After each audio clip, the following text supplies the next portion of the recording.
You are watching Cold Fusion TV.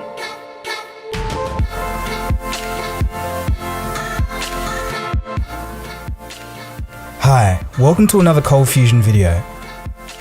Over the past year, many times I've gotten the request to create a video production on the topic of TATA. At first, I didn't really see why there was such a demand, but as I learned more about the company, it became clear that there was something very unique here.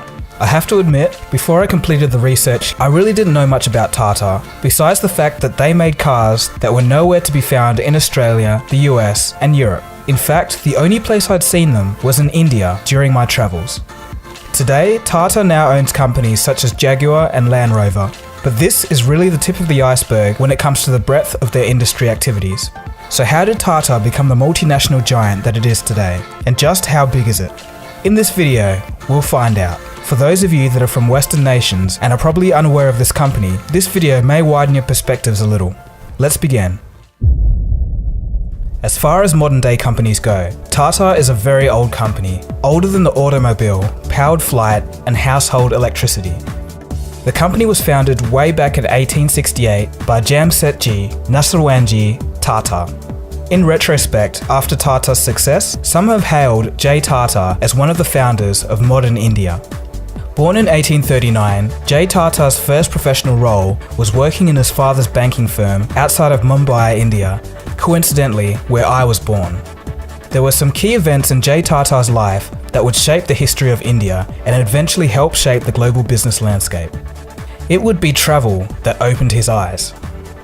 J. Tata travelled to England, America, and Europe for business, and through his opportunistic mind, he saw that Indian companies could make a large impact in the textile industry, which was dominated by the British at the time. In 1868, after learning from his time working in his father's banking firm, a 29-year-old Tata bought an old oil mill and converted it into a cotton mill. This seemingly insignificant event was the very beginning of the multinational giant. J. Tata always had the inclination to care greatly for the people of India and had an interest in giving back. This is outlined by J. Tata's 4 dream goals. During his life, Tata strived for 4 simple goals within his heart. They were to create an iron and steel company, a world-class education institution, a hotel, and a hydroelectric plant. It would only be the hotel that was to become a reality during Tata's life. It was completed 1 year before J. Tata's death in 1903. In 1907, Tata's son, Dorab, would push to realise his dad's dream of Tata Steel, Asia's first and India's largest steel company. In 1911, the third dream was completed in the form of the Indian Institute of Science, the preeminent Indian institution for research and education in science and engineering. The final piece of J. Tata's original dream was realised in 1915 when Dorab set up Tata Hydroelectronic Power Supply Company, now currently India's largest private electric company. So to do so many things in so little time may seem like immense innovation for the early 20th century, but there's a bigger picture to this. Tata as a company was thinking differently even when compared to global practice at the time. To give you an idea of how forward-thinking Tata was for the time, they started the 8-hour workday in 1912 and were one of the first companies in the world to implement the now standard practice. In 1917, the company introduced medical benefits for employees, a very advanced business concept for the time. Since J. Tata's founding of the company in 1868, the reins have been handed down to multiple generations. The company's DNA would ensure success in the future.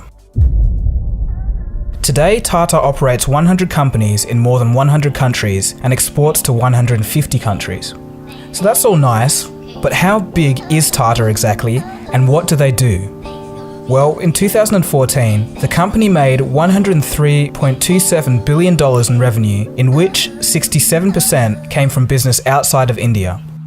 The Tata companies employ more than 581,000 people worldwide. That's more than Samsung Group, by the way. Tata is ranked 34th among the top 500 most valuable global brands according to Brand Finance's Global 500 2014 report. So that gives you an idea of financial size, but what do they do? Let's take a closer look at some of Tata's companies. We've got Tata Steel, Tata Motors, consultancy services, chemicals, global beverages, teleservices, communications and Indian hotels, Tata Ceramics, power, Tata Starbucks, Tata Industry, Tata Sky, landmark bookstores, and the list goes on. And just to top it off, Tata actually owns the South Korean car manufacturer Daewoo. But that isn't all. Tata has actually formed a habit of buying up British companies. It's rather ironic if you know the 19th and 20th century relations between India and Britain. In 2000, they bought up the British company Tetley Tea for $407 million. And then next, there was Jaguar and Land Rover in 2008 after the GFC for $2.3 billion. It's quite an interesting story. In 1999, Ratan Tata and his team were humiliated when they went to sell Tata's motor division to Ford due to a poor response after a launch of a hatchback, which happened to be Tata's first passenger car. The American Ford officials showed interest in taking over the company, but did so in a harsh manner. They told Tata, "You do not know anything. Why did you start a passenger car division at all?" They said they'll do Tata a favour by buying the car division. But as it turns out, the deal didn't end up going through between Tata and Ford. At the time, Ford owned Jaguar and Land Rover and couldn't really work out how to get the cars to sell. By 2008, things had gotten so bad that Ford had to sell Jaguar and Land Rover to the very company they had said a few years earlier were useless. Today, Tata has turned Jaguar and Land Rover around, and sales are doing well in the US. Costs from Jaguar Land Rover. A quick mention on the headline figures that we saw coming out from Tata Motors yesterday. Net profits have increased to $771 million. Net sales, on the other hand, have jumped 38% to about 63,000 odd crore rupees. Now, sales at Jaguar Land Rover have jumped 19%, driven largely because of the demand that we've seen coming in both from the F-Type as well as the XJ. Okay, so far in terms of size, Tata may sound like a few other multinational conglomerates, but the surprising difference here is that Tata is actually very successful in many of their fields. For instance, Tata Communications is the world's largest wholesale voice carrier, and Tata Motors is among the top 5 commercial vehicle manufacturers in the world. Their steel division is among the top 10 best steel makers. The Communication Services division is among the top 10 global IT service companies. The Global Beverages division is the second largest tea company in the world, and their Chemical division is the world's second largest manufacturer of soda ash, which is used for the manufacturing of glass. Another aspect which makes Tata different, and one of the reasons why I've grown to appreciate them at least as a company, is their nature. Tata carries on its founder's caring attitude, and as a result, they have a sort of self-imposed moral obligation. What do I mean by this?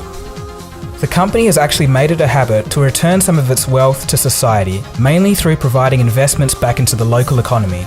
This is not only true within India, but in many countries around the globe.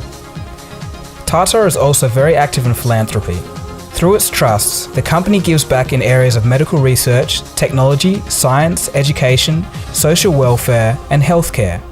One example is the Tata Swatch, a compact in-home purification device that costs less than $21 US. The idea of the Tata Swatch came to being from the 2004 tsunami, which left thousands of people without clean drinking water. The device has filters that last about 1 year for a family of 5. The advantage of this device is that it does not require any electricity and is very low cost.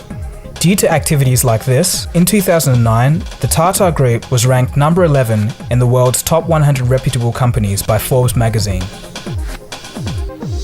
So there you have it. A true multinational conglomerate with a bit of difference. All in all, it's amazing that just one man could leave a legacy that has lasted over a century.